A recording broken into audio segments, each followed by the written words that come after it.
Most of the time, the world pretty much makes sense, right? But then, every now and then, something happens. Something gets caught on camera that just defies all logic. I mean, what if the footage you were looking at showed something that just flat out shouldn't be possible? Like a glitch in reality, or a quick peek behind the curtain of what we think we know. So today, that's exactly what we're doing. We're going to open the case files on 3 of these bizarre events. We'll look at the evidence, we'll hear what the experts have to say, and we'll try to figure out what's real and what's not. All right, our first case. This one takes us to a pretty normal-looking suburban kitchen just outside of Houston, Texas, back in March of 2017. But what a security camera picked up one morning has been a total head-scratcher for investigators ever since. That's the voice of Erica Gardner. She's describing this absolutely insane moment when a security camera in her house caught this brilliant, bizarre blue light that just filled the entire room. She was all alone, and as you can imagine, it was terrifying. The footage itself is, well, it's baffling. For just a split second, this blue beam of light streaks across the screen, and you can see it just stuns Erica. So the big question is, what was that? Was it something from another world? Was it some kind of error in our timeline? Or was it just a simple, boring camera malfunction? And this is where it gets really weird, because the evidence just makes the mystery deeper. Erica felt the whole thing last for a full 7 seconds, but the camera only recorded a split-second flash.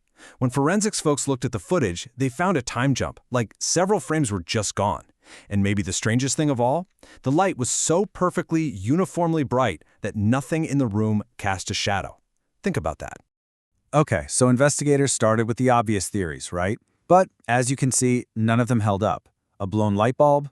Nope, it wouldn't be that intense. A lightning strike? Weather radar showed clear skies. And you can't blame it on a camera glitch because you can literally hear Erica react on the recording as it's happening. So, with all the logical, everyday explanations just exhausted, experts like forensic investigator Chase Klitsky started thinking about a much, much wilder idea. What if this wasn't an electrical thing at all, but a temporal one? A literal glitch in the fabric of space-time? Even after all the analysis, nobody can say for sure what happened in that kitchen. The impossible flash, as it's been called, is one of those incredibly rare cases, a genuine, unexplained phenomenon. All right, for our next case, we're heading over to England to a town called Weston-super-Mare in 2019. And this one also starts with somebody waking up and seeing something that just seemed totally impossible. That was pretty much her reaction as she starts recording this entire street scene, cars and all, projected right onto her bedroom wall. The only catch? It was completely upside down. As you can imagine, when that video hit the internet, people went wild with theories. And the biggest one was, could this be a portal? An accidental, brief glimpse into another dimension, a parallel world bleeding through into her room. Now, a parallel universe is a cool idea, but the real answer lies in physics, a principle that's actually been around for centuries. It's called camera obscura. Basically, when light from a bright scene outside passes through a tiny little hole into a dark room, it projects a perfect but inverted image on the opposite wall. That tiny gap in her curtains had accidentally turned her entire bedroom into a giant live-streaming pinhole camera. And this is surprisingly easy to prove. A video analyst named Mick West recreated the exact same effect in his garage.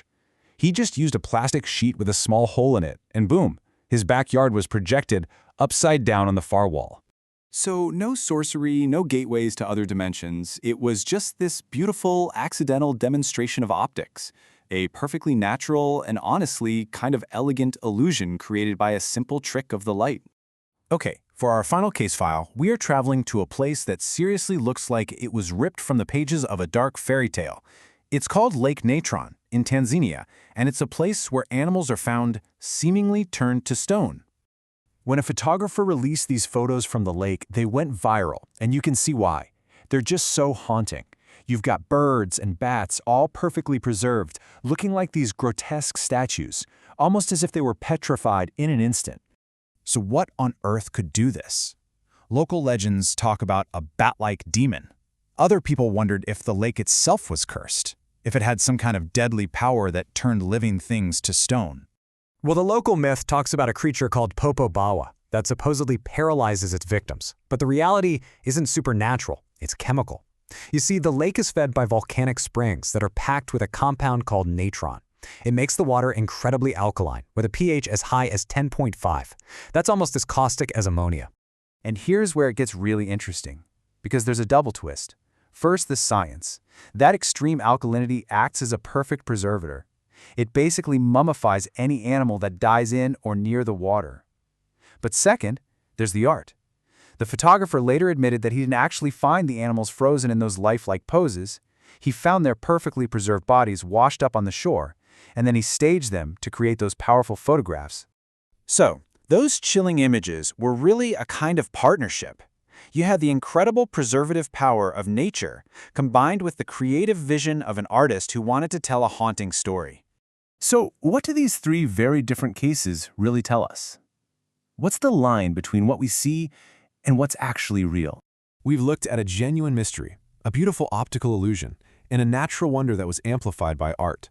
I think each case kind of reminds us that our own perception can be fragile. What looks impossible might just be science we don't get yet, or maybe a story we just haven't heard the full version of. It really makes you wonder, doesn't it? What else is out there, just sitting beyond our understanding? For every mystery we solve, another one seems to pop up.